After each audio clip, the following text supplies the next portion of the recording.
As our starting point, we are using the multi-line engraving plate that we created in the previous badges video. With our badge elements selected, we choose Layout menu, Badges, to open the Badge Setup dialog. The Use Plate checkbox should be ticked on, and Custom Size should be off. Above the Use Plate checkbox, the drop list is used to set score lines or crop marks. For our full plate design that uses the entire plate, we can set this drop list to none. In the page preview area, note that a single plate fills the entire machinable area.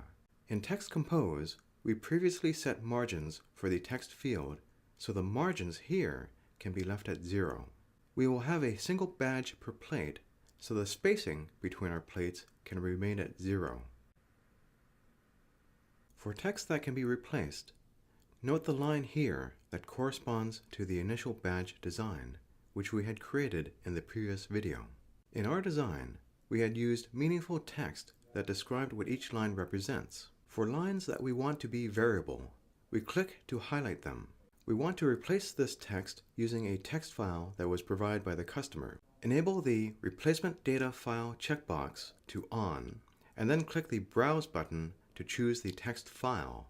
As an alternative to text data, note that the data file can also be a spreadsheet file. Also note that we can choose Tab key here because the fields within our text file are tab delimited, as opposed to the other delimiters that are possible. Notice that the number of copies has been set to 26 because we have these many entries within the data file. As we see here, this gives us 1 copy per page for a total of 26 pages. At this point, we can click OK to close the Badge Setup dialog. The Text Substitution dialog will now display the text data that was loaded, so that you can review the data before creating badges. This data looks fine, so we can proceed with clicking OK.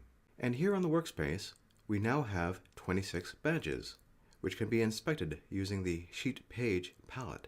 Note how the toolpaths have been updated according to the text of each badge. Clicking through each badge allows you to confirm that the badges are ready for output.